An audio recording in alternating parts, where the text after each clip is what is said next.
जब वो पढ़ लिख के निकलते थे तो वो कुछ करने लायक बनते थे, कोई लोहार बन जाता था, कोई कुछ बन जाता था, कोई कुछ बन जाता था, वो अपना पेट पाल सकते थे।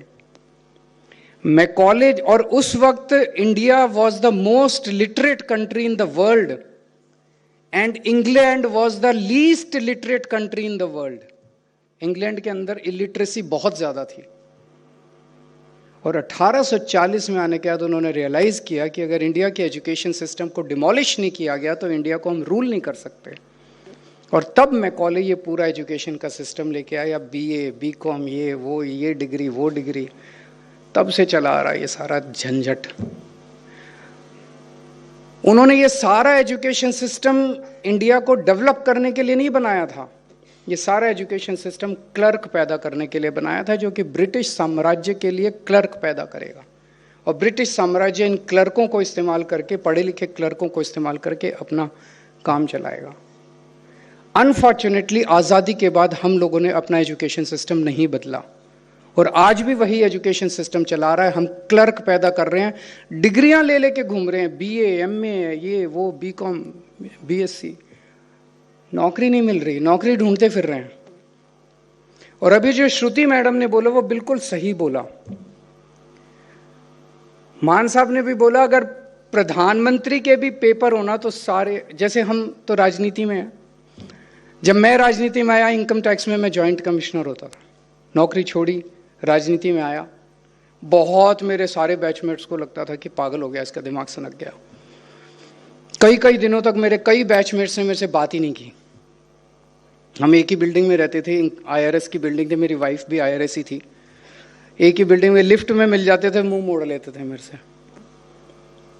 क्योंकि सबको लगता था पागल है।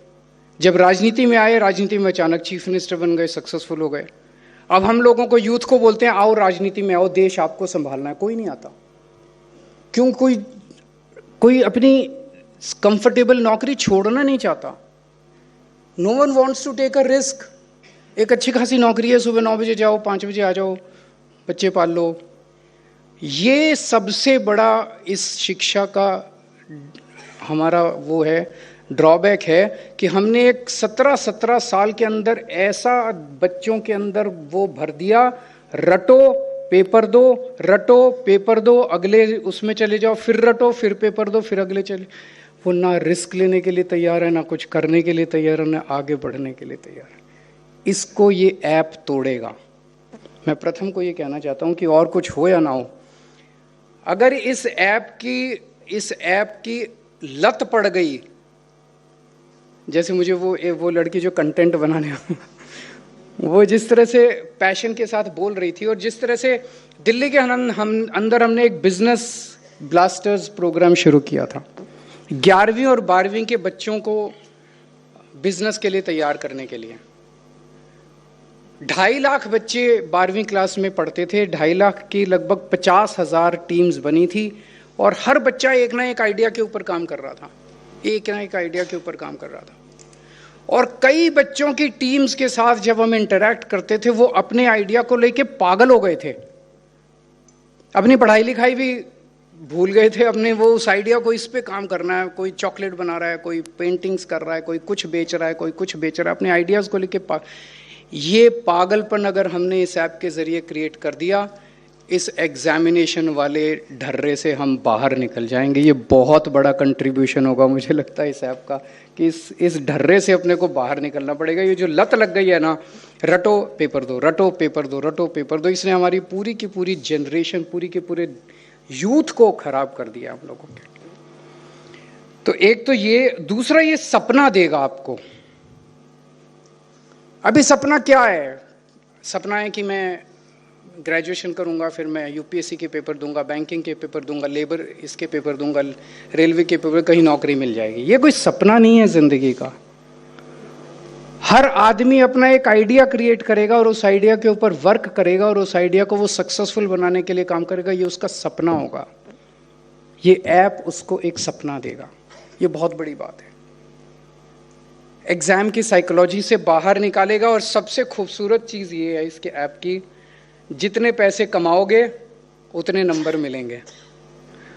आपको पेपर देके, एग्जाम देके नंबर नहीं मिलेंगे, आप पैसे भी कमाओ और नंबर भी मिलेंगे। ऐसे ही है ना, जितने पैसे कमाओगे, 10,000 रुपये कमाओगे उतने नंबर मिलेंगे, 15,000 कमाओगे उतने नंबर मिलेंगे। पैसे कमाओ और नंबर लो।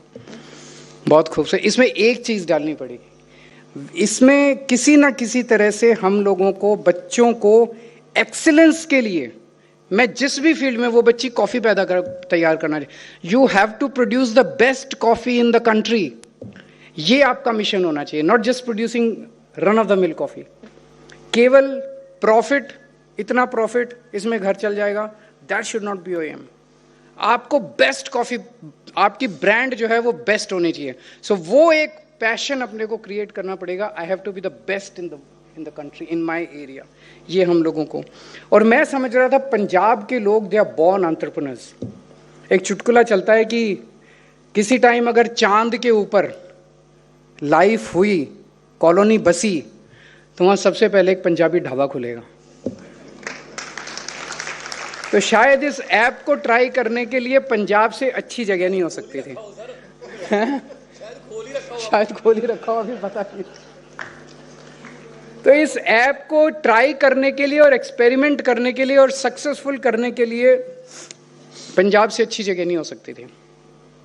मैं उम्मीद करता हूँ बड़े बड़े यूनिकॉर्न निकलेंगे इसमें से, गूगल निकलेगा, एप्पल निकलेगा, IBM निकलेगा। लेकिन हमारा मकसद केवल वो नहीं है।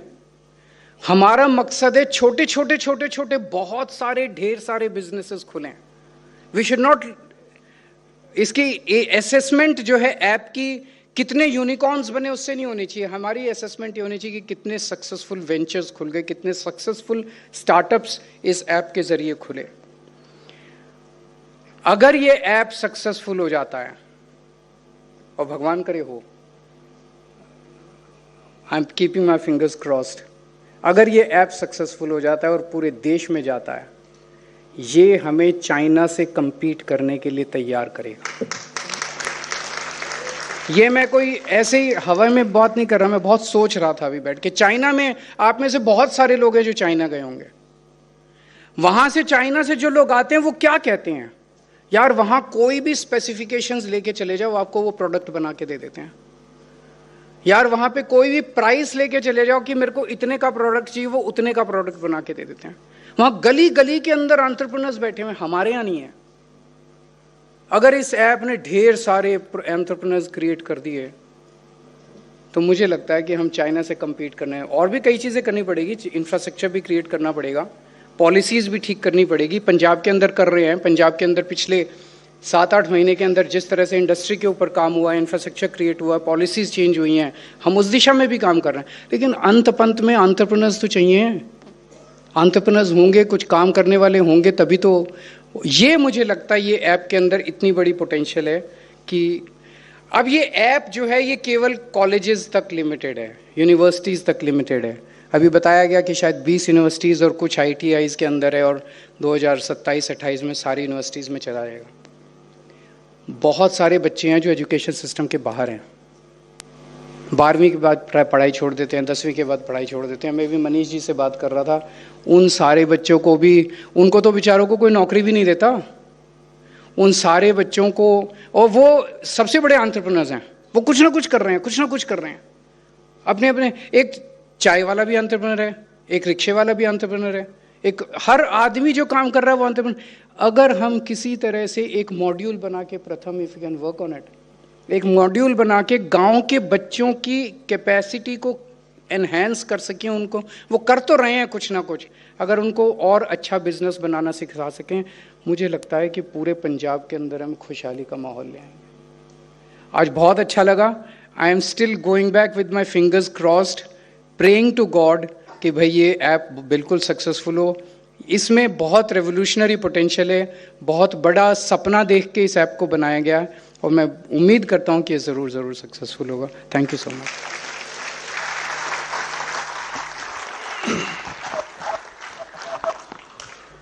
बहुत शुक्रिया सर ਤੁਹਾਡੇ खूबसूरत शब्दों के लिए। मौजूदा पंजाब सरकार ते आम आदमी पार्टी जदों होंद दे विच आई सी तां इन्हां दा वादा सीगा कि असी सियासत करन नहीं आए, असी सियासत नूं बदलण आए हैं। तो अज का यह जो प्रोग्राम है इस गल की पुरजोर हिमायत करता है। इस तरह के खूबसूरत प्रोग्राम होर होने चाहिए ने। ਅਸੀਂ ਬੜੇ ਧੰਨਵਾਦੀ ਹਾਂ ਸਾਡੇ ਮੁੱਖ ਮਹਿਮਾਨ ਜੀ ਦਾ ਵਿਸ਼ੇਸ਼।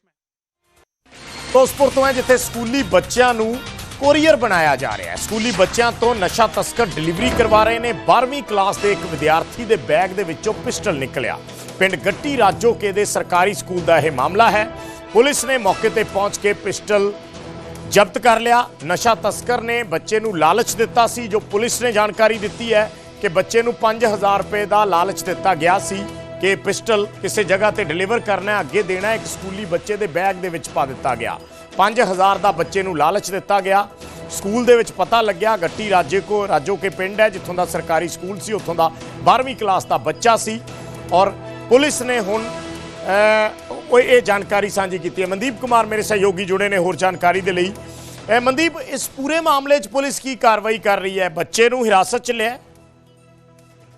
बिल्कुल विजयपाल, गल करिए तो फिरोजपुर दे विच ये मामला सामने आया कि पिंड जिहड़ा सरहदी पिंड है गट्टी राजोके भारत भाग सरहद के उपर वसिया होया पिंड है, उसके सरकारी स्कूल के एक 12वीं जमात के बच्चे के कोलों उसके स्कूल के बैग के विचों जो स्कूल लग्या सी तां टीचरां अध्यापकां नूं इस पिस्टल बारे पता लग्या तो उन्होंने फौरन ही जिहड़ा पुलिस नूं इस बारे इतलाह दी तो पुलिस ने मौके पर पहुँच के इस स्कूली बच्चे के बैग के विचों एक जिहड़ा पिस्टल है बरामद किया है। हालांकि दस्सिया जा रहा है कि देसी पिस्टल है और 315 बोर का है और पुलिस अलग अलग पहलुओं से इस को जानकारी ले रही है कि पिस्टल कित्थों आया।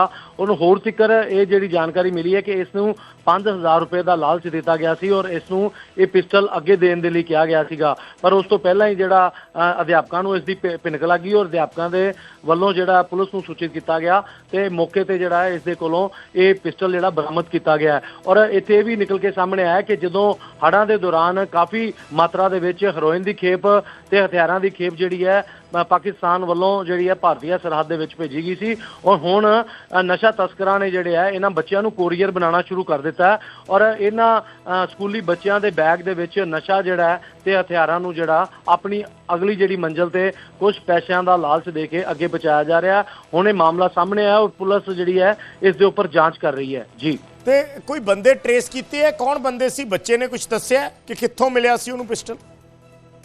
हाँ बिल्कुल, पुलिस ने जिहड़ा इस बच्चे नूं हिरासत च ले लिया क्योंकि 12वीं जमात का है और बच्चे कोलों इस तरह पिस्टल मिलना अपने आप च एक वड्डी गल है और पुलिस वालों हुण इसदी उपर जिहड़ी इस कोलों पुछगिछ करके जिहड़े अगले बंदे है या पिछले जिन्हां ने इन्हां नूं पिस्टल दिता अगे कित्थे पहुंचाना सी और की कारण सी और हालां तक वो ये सारी जांचबीन की जा रही है। पर हले तक ये सामने है कि 5000 रुपए का लालच दे के जिहड़ा इस नूं पिस्टल दिता गया सी और अगे इसने जिहड़ा है ये डिलीवर करना सी, पर उस तो पहला ही जिहड़ा पुलिस ने इसको गिरफ्तार कर लिया, फड़ लिता है और इस को जिहड़ी है पुछगिछ की जा रही है। जी ठीक है, धन्यवाद मनदीप इस पूरी जानकारी दे लई। तां ये अपने आप दे विच बड़ा चिंताजनक मामला है कि तस्कर हुण स्कूली बच्चों नूं शिकार बना रहे हैं। उन्हां नूं कुछ पैसों का कुछ 1000 रुपयों का लालच दे के उन्हां तो तस्करी करवाई जा रही है।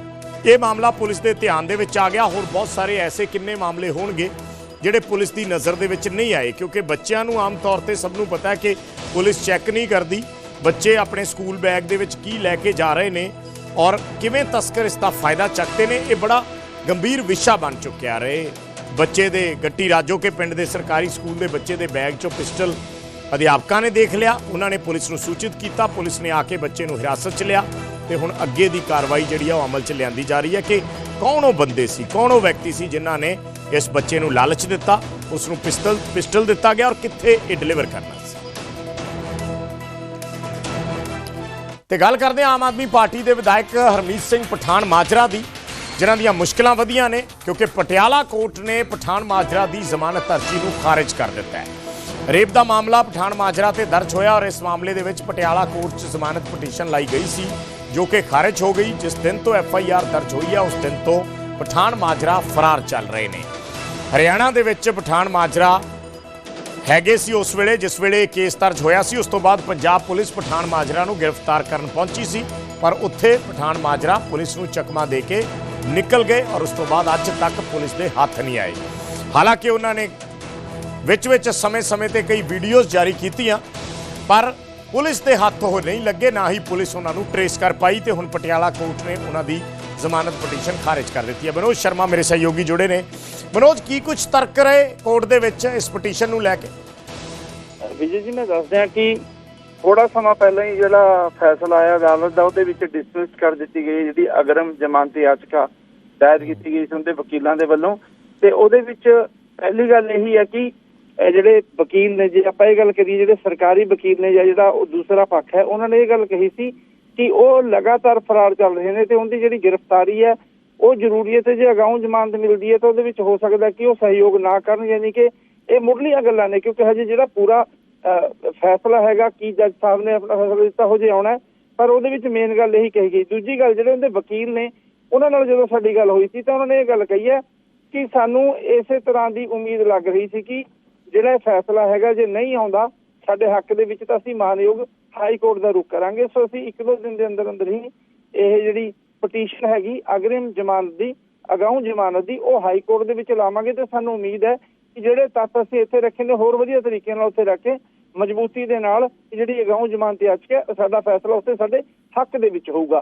ਤਾਂ ਵਿਜੇਪਾਲ ਜੀ ਉਹੀ ਗੱਲ ਹੈ ਕਿ ਲਗਭਗ 1 ਮਹੀਨੇ ਤੋਂ ਉੱਪਰ ਦਾ ਸਮਾਂ ਹੋ ਚੁੱਕਿਆ। ਇਸ ਤਰ੍ਹਾਂ ਤੁਸੀਂ ਵੀ ਕਿਹਾ ਕਿ ਪਠਾਨ ਮਾਜਰਾ ਫਰਾਰ ਚੱਲ ਰਹੇ ਨੇ। ਸੋ ਅੱਜ ਜਿਹੜੀ ਉਮੀਦ ਸੀ ਕਿ ਰਾਹਤ ਮਿਲੂਗੀ, ਉਹ ਰਾਹਤ ਨਹੀਂ ਮਿਲੀ ਤੇ ਉਹਦੀਆਂ ਮੁਸ਼ਕਲਾਂ ਲਗਾਤਾਰ ਵੱਧ ਰਹੀਆਂ ਨੇ, ਕਿਉਂਕਿ ਜਿਹੜੀ ਪੁਲਿਸ ਹੈ ਲਗਾਤਾਰ ਉਹਨਾਂ ਨੂੰ ਫੜਨ ਦੇ ਲਈ ਵੀ ਕਾਰਵਾਈ ਅਮਲ ਦੇ ਵਿੱਚ ਲੈ ਰਹੀ ਹੈ ਤੇ ਦੂਜੇ ਪਾਸੇ ਅੱਜ ਉਹਨਾਂ ਨੂੰ ਇੱਕ ਹੋਰ ਇਸ ਮਾਮਲੇ ਦੇ ਵਿੱਚ ਝਟਕਾ ਵੱਜਿਆ ਜੀ। ਠੀਕ ਹੈ, ਧੰਨਵਾਦ ਮਨੋਜ ਇਸ ਪੂਰੀ ਜਾਣਕਾਰੀ ਦੇ ਲਈ। ਤਾਂ ਹਰਮੀਤ ਸਿੰਘ ਪਠਾਨ ਮਾਜਰਾ ਮੁਸ਼ਕਿਲਾਂ ਵੱਧ ਸਕਦੀਆਂ ਨੇ ਕਿਉਂਕਿ ਪਟਿਆਲਾ ਕੋਰਟ ਨੇ ਜ਼ਮਾਨਤ ਅਰਜੀ ਨਾ ਮਨਜ਼ੂਰ ਕਰ ਦਿੱਤੀ ਹੈ।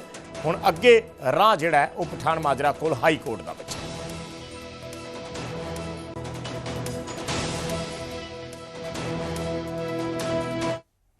ਤੇ ਫਰਕ ਤਾਂ ਪੈਦਾ ਹੈ। ਫਿਲਹਾਲ ਇੰਨਾ ਹੀ, ਇੱਕ ਛੋਟਾ ਜਿਹਾ ਕਮਰਸ਼ੀਅਲ।